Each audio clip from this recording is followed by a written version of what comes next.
বিসমিল্লাহির রহমানির রহিম। আমার আজকের রেসিপি আস্ত চিকেন রোস্ট। চিকেন রোস্ট মানে বিয়েবাড়ি অথবা রেস্টুরেন্টের কথা মনে পড়ে। তো আমরা এভাবে যদি ঘরোয়া পদ্ধতিতে রুচিসম্মতভাবে তৈরি করে পরিবেশন করি সেটাই সবচেয়ে বেটার হয়। সাধারণত যে সকল মশলা দিয়ে রোস্ট তৈরি করা হয় সেই সকল মশলা দিয়ে আমি আস্ত চিকেন রোস্ট তৈরি করব আমার রেসিপিতে এবং শেয়ার করব আপনাদের সাথে। ভিউয়ার্স, আমি রিনিস কিচেন থেকে বলছি। আসসালামু আলাইকুম। আমি রান্নায় যাচ্ছি। এখানে আমি রোস্টের জন্য আস্ত দুটা চিকেন নিয়েছি। এটা পাকিস্তানি চিকেন, 900 থেকে 1 কেজি মতো ওজন। তো আমি ভালো করে পরিষ্কার করে কেটে ধুয়ে নিয়েছি এবং একটু মোটা অংশগুলো কেচে নিয়েছি। এখানে সামান্য লবণ আর ভিনেগার দিয়ে আমি ম্যারিনেট করে রাখবো 10 থেকে 12 মিনিটের জন্য। ভিনেগার যদি হাতের কাছে না থাকে এই কাজটা লেবুর রস দিয়েও করা যায়। তো আমি ভালো করে চিকেনগুলো হাত দিয়ে ডলে ডলে প্রত্যেকটা অংশে লবণ আর এই ভিনেগার মেখে রেস্টে রাখবো।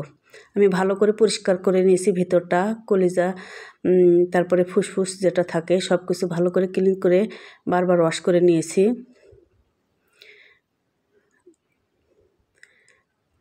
এভাবে আমি রেস্টে রাখবো 10 থেকে 12 মিনিট। আর এদিকে আমি রান্নায় যাচ্ছি। প্রথমে আমি প্যানে তেল দিছি পর্যাপ্ত পরিমাণে। পেঁয়াজ একটু বেরেস্তা করে নেব। আমি 1 কাপের মতো পেঁয়াজ এখানে এভাবে লাল লাল করে ভেজে বেরেস্তা করে উঠিয়ে নেব।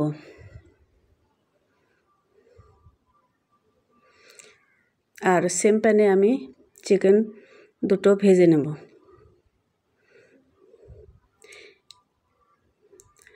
চিকেন ভাজার সময় হিট একটু হাই দেওয়াই ভালো।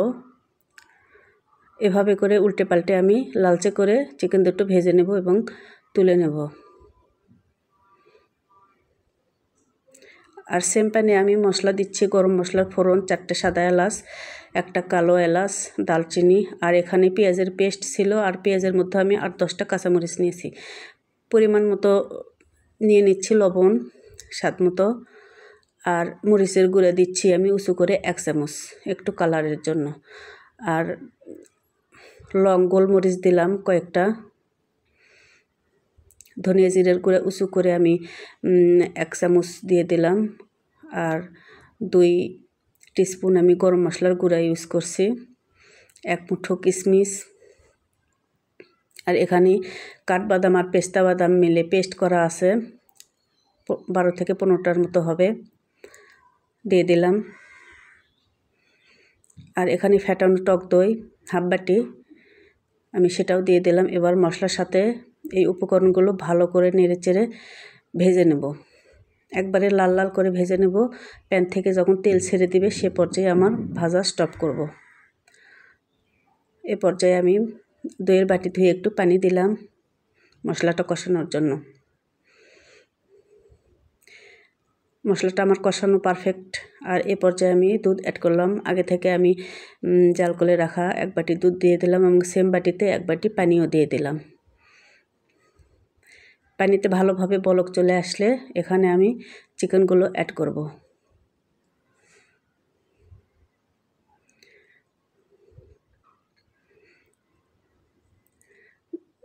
ভালোভাবে চিকেনগুলো আমি এখানে বসিয়ে দেব।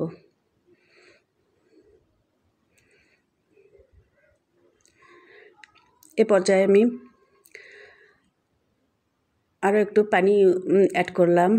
যেহেতু আস্ত চিকেন ভালো করে সিদ্ধ হতে হবে এবং ভেতর দিকে যেন ভালোভাবে মশলা ঢোকে প্লাস সিদ্ধ হয়, সেজন্য আমি আর একটু পানি অ্যাড করলাম।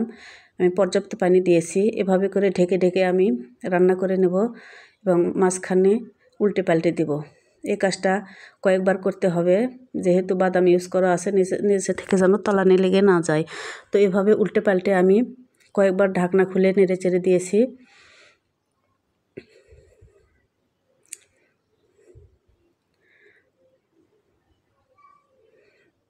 এভাবে নেড়ে চেড়ে আবার আমি ঢাকনা দিয়ে ঢেকে দেব রান্না টা হওয়া পর্যন্ত, পানিটা কমে আসা পর্যন্ত। আমার রান্নাটা এখনও শেষ হয়নি। এ পর্যায়ে আমি 3 চামচের মতো ঘি অ্যাড করলাম, আর সেই সাথে 1 মুঠো পেঁয়াজের বেরেস্তাও আমি দিয়ে দিলাম। দিয়ে আবার ঢেকে রান্না করব গ্রেভিটা পছন্দ মতো হয়ে আসা পর্যন্ত। আমার রান্না প্রায় শেষের দিকে। আমি উল্টে পাল্টে চিকেনটা ভালো করে রান্নাটা শেষ করে নিয়েছি। তো আলহামদুলিল্লাহ, দেখতে যেমন ইয়াম্মি লাগছে, খেতেও অনেক মজা হয়েছিল। এরকম ক্রিমি একটা গ্রেভি সবাই অনেক পছন্দ করবে। তো ভিউয়ার্স, যারা আমার ভিডিওটি দেখছেন প্লিজ পেজটি ফলো দিতে ভুলবেন না, আর চ্যানেলটি সাবস্ক্রাইব করে রাখবেন, আমার পাশে থাকবেন। আমার পেজে একটু লাইক, কমেন্টস, শেয়ার করবেন। সবাই ভালো থাকুন, সবার সুস্বাস্থ্য কামনা করে শেষ করছি।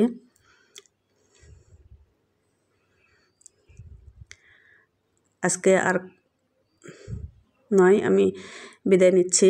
আসসালামু আলাইকুম।